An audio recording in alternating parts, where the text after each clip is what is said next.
Yo, what's up, family? Before we start the video, please leave a like, subscribe, and share the ending to everyone that you can, just so we can get out there a little bit more. With that being said, let's get right into it, man. The Celtics lose another game one at home, 123-116 to the Miami Heat. The Celtics lost this game exactly the same way they lost game one against Miami last year on this day. They start off hot, they come out, they lead at halftime by like 8 or 9 points, and then the Heat just go on this third quarter barrage. I really don't know what the fuck happened. Everybody knows the Celtics are more talented than a lot of teams that they face in the playoffs, but it's just the mental toughness that they lack. They just have these stretches of games, of playoff games, where they don't have energy. They stop doing what got them the lead in the first place. The attention to detail isn't there anymore. It's almost like they don't want to win. It's kind of like when people talk about kids in this generation, they say they have no attention span. They can't just focus on one thing for a long time. The Celtics just have to have a mental lapse of like 3 to 5 minutes every single game. For this game, it was the entire third quarter. Like, they're just giving up stuff that's mental errors, bro. Like, Strus had 13 points in the fourth quarter. The very last shot he hit at the end of that quarter, he was wide open at the 3-point line in the corner. How are you missing Max Strus open in the corner for three? Is he not a shooter, or am I missing something? Like, that's not Cody Zeller out there. Yeah, you leave Cody out there, but attention to detail would tell you that maybe I should cover Max Strus. And just Strus, Lowry, Vincent, and Martin all having 15. I can't say I can count on that again. If I'm a Heat fan, they played a great game, but I also do think the Celtics overcompensated on Jimmy. This is one of those series where you let him work. You don't put Malcolm Brogdon on him. The Celtics have Marcus Smart, Derek White, Jaylen Brown, Jason Tatum. Those four people have to fight on those switches. Like, it's the same thing they did in the first game against the 76ers. They kept giving up the switch on Harden for Al Horford. And yeah, Horford is still a great defender at his age, but you don't want him continuously on the perimeter against James Harden. Malcolm Brogdon is a solid defender. He's strong, he's tough. He has great size at the point guard position, but I have better options than him. And just putting him out there and just not helping him and not putting him in a position to be successful is just crazy to me. Jimmy hit 2 threes. He's probably not going to hit 2 threes in a game this whole series. He's 95% of his points are twos, right? Don't give up threes for twos. It's counteractive, and it's a thing that our coach has been telling us for a long time. And I'm not a 3 guy. I'm not a chuck 3 guy, but when you work the ball around and you get threes, the Celtics have been at their best this season when they control the 3-point differential. When they have 20 threes and the team has 10, there's no way you're making up 30 points from the 3-point line. The Celtics are going to blow you out. Heat makes 16 threes, Celtics have 10. That's 18 points.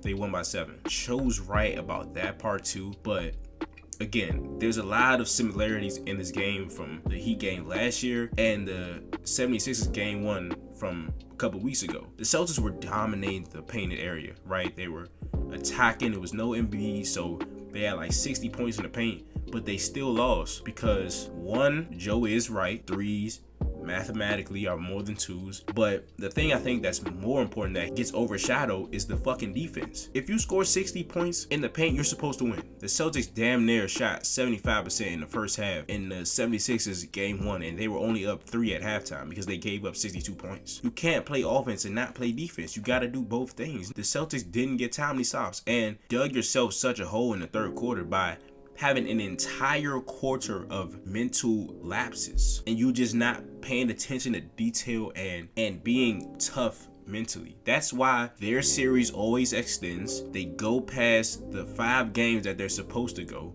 because you let Horford switch onto Harden en route to a 45-point game. Then when you're up 2-1, you help on Embiid. When you're up 2 points in that game, you help on Embiid and leave Harden, who has 39 points, you leave him open for a corner 3. A Heat player is not doing that shit. And I can't really blame Joe Mazzulla because this is his first year as head coach, but Eric Spoelstra and that Heat organization has a culture and everybody knows it. Shaq said something on the post game, and I don't think I've ever agreed with anything Shaq says basketball-wise, but he said the Heat play the same way all the time.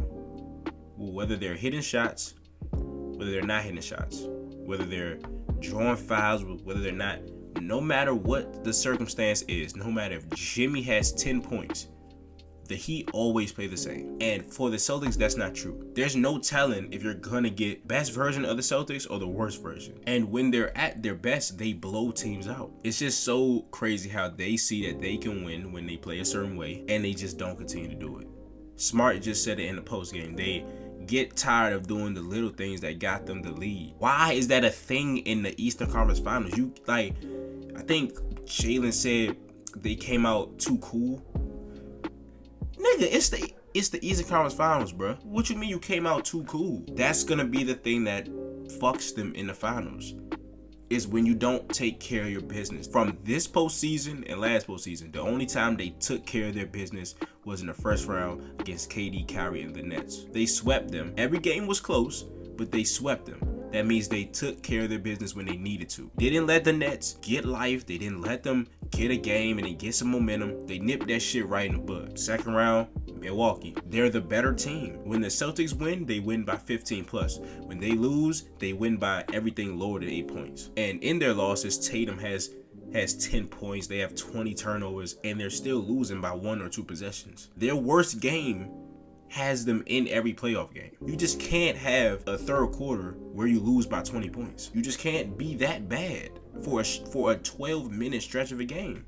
Then round 3 against the Heat last year, who you're facing again, that wasn't supposed to go 7. It's no way that's supposed to go 7. There was a game where Jimmy didn't play the second half and the Celtics didn't win that game. Brown just dribbling into the help. I will say this, Brown has a favorable matchup against Gabe Vincent, against Max Strus, but the Celtics have to get him in isolated situations. The Heat have the best help man defense in the league, and yeah, they're playing man to man, but the guys beside the person who's dribbling, they have their hands in every lane. So you're dribbling, you can't put the ball low because they're swiping at it. Guys like Kyle Lowry and Jimmy, you put the ball anywhere near them, they're taking the ball. Jalen hasn't learned that yet. Jalen did not have a good game. Had 22 points on 21 shots and had 6 turnovers. That's not a good game. His hand was like gushing open, so maybe that does, affect his handle, but it's the same shit from last season. He's turning the ball over because he's running right into the help, and the Celtics have to do a better job of putting him in situations where he's isolated or just has as much space as possible. He's not the greatest handler, you know what I'm saying? And when he's at the top of the key or he's on the wing and there's 2 people right beside him and there's 2 defenders right beside him, where is he supposed to go? Somehow, some way, he has to get better at navigating the help defenders. Tatum, he can't shoot no shots in the fourth quarter. Now, in the early parts of the fourth quarter, I would put some blame on his teammates and coaching, like 10% or 20%, because there were possessions where they just weren't passing it to him. On things like getting shots and giving up a lead, I'm always giving most of the pie of blame to the players, because you are giving up the fucking lead. Yes, your coach can help you, which he didn't. He can help you call a timeout, reel you in, you know what I'm saying? But you gave up that lead.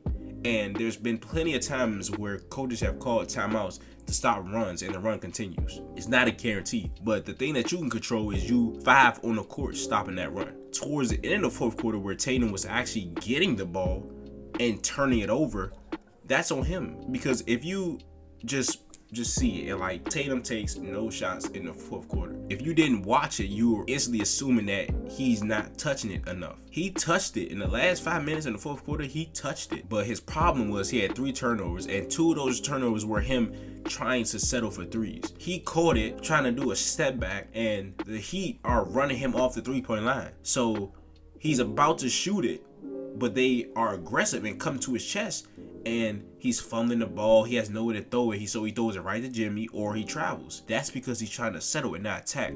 If his first move was either a pump fake and a rip through, or a pump fake and just a straight line drive, he was going to blow right past whoever because they're playing for the 3. This also ties into Joe's approach. Again, I'm not a huge proponent of just chucking threes, but when you touch the paint first and you work for an open 3, that's the best way to run. So if they're playing you off the 3-point line and you pump fake and you rip through and you touch the painted area and the defense swarms you, you kick out the shooters. Those are wide open 3s. But those turnovers happened because he was settling, because he was trying to shoot that 3 instead of going to the paint where he's had success this whole season in this whole playoff run. Also, Rob, I felt Rob was good in this game. The thing he needs to improve is his jump shot contestant. He was one of the best jump shot contesters last year. I don't know if he's scared to get in foul trouble because, you know, Jimmy is that type of guy that will pump fake you then shoot it. If it's that, I mean, I can't blame him for wanting to stay on the court, but in those pick and rolls, Jimmy's going to the mid-range area and he's just shooting over Rob because Rob's not actually trying to contest. I don't know if I would rather him sacrifice, you know, 2 fouls to get a block or 2 or like try to block it, but that aspect he has to improve. But every other aspect he was great in, and they finally started using him. It was a point in time where they went zone and Rob was just sitting in the middle of the free throw line. No, he was below the free throw line and he was just sitting there wide open the entire time and nobody was hitting him. This is the first time I've ever seen him like tell his teammates hit me. Brogdon didn't pass it to him when he was wide open. Brogdon ended up getting fouled, and after the play he's like, give me the ball. Some Celtics fans were trying to tell me that Rob doesn't deserve the ball when he's open because he doesn't have post moves. What the fuck are you talking about? He doesn't need post moves to score. How many times have you seen this game Smart just threw it up to Rob and he scored? That's not a post move. You throw it up because he's the easiest point you're gonna get and he dunks the ball. And the purpose of him getting the ball in the middle of a zone, in the middle of the paint, in the painted area, is not 100% of the times for Rob to score. Rob is a great passer. If he has a 2-on-1 or he sees somebody open after he gets the ball in the zone and the defense turns to him, why wouldn't you let him create out of that? That doesn't make sense. He doesn't need post moves to be effective. Yes, I would rather him have post moves. Yes, of course. He's one of the best lob threats in the league. He's a great passer. He's a top 5 passing center. Why would you not just involve him? Smart was the only one involving him, and this is the first time I've seen him visibly angry because they weren't passing it to him, so he got a couple offensive rebounds and he was just going up, not trying to pass it. And I was like, hey, fuck it, because that's the only way he gonna get the ball. He had like 12 points in the first half. You know, they were throwing it up to him. You know what I'm saying? He could have had 20 because he was open the entire time, but they were involving him. You know what I'm saying? They was passing to him. They was throwing lobs. He had like 5 offensive rebounds. He played half of the third quarter, and then he plays the same amount of time as Peyton Pritchard in the fourth quarter. Peyton Pritchard played 3 minutes and 54 seconds in the fourth quarter. Robert Williams played 3 minutes and 54 seconds in the fourth quarter. What makes it even worse is that they were getting blown out in the third quarter. They ended that quarter. They came out in the fourth quarter on a 7-0 run. Rob was on the floor. Energy came back in the house because of the beginning of that fourth quarter. They had a 7-0 run. Eric Spoelstra seen it and knew it was coming and called a timeout. Rob was on the floor with that unit. Last thing on the Celtics, I don't get the Pritchard move. He's a good defender, and you know I've always been like defending him. You know he's a good defender, but he's just too small when he's matched up on Jimmy. So I don't understand why you put somebody out there that he's gonna identify as soon as he gets in the game. Like, okay, yeah, we're gonna have him. When Pritchard came in the game, he identified him, pointing him out, and the next time down, they ran 3 straight plays where he got switches on him and he posted him up. Pritchard played good defense. That's not the point. The point is he's too small to contest and make him miss. There are times where he should play because the Heat run Gabe Vincent and Kyle Lowry. Those are also small guys. But the Grant shit makes no sense to me, especially in this series. I guess Grant is done here. Because if you can't play him in the playoffs, what's the purpose? Grant wants $15 to $20 million and you can't even play him in the playoffs? There's no way you're giving him that if he can't play in the playoffs. So I assume Grant is done here. And yeah, just a tough game to lose, but it's not panic mode. You know, we just did the same thing in the 76ers series. They lost game 1 to the Heat last year too. You know, game 2s are some of their best games. So hopefully I didn't just jinx them. But Jimmy is, you know, this is a part of the reason why I just don't like playing these motherfuckers because, you know, their role players strike fear in my heart, which they did. They had 4 guys combined for 60 points, and then Jimmy's just a guy that has the ability to go ape shit, and he hits the dumbest fucking shots. Sometimes I just thank the guy above that Jimmy didn't hit the most important one last season in Game 7. He just hits the most miraculous shots at the time that they absolutely need him. And when he shot that 3 over Brogdon. I closed my eyes. I knew it was going there. Now, I thought he missed it because when I closed my eyes, I didn't hear nothing because it went a little ding, ding, ding. And then Kevin Hart talks to him, oh, good shit, man. I hate him. I don't hate him. I just hate playing against him. And I just know that he has the ability to do shit like that to us. And I don't fucking like it. I would just rather not go through it. That's it. But if you enjoyed the video, please leave a like, subscribe, share to everybody. I'll be back for game 2. Hope the Celtics cannot go down 2-0 because that would actually scare me. But this is Nick. Peace.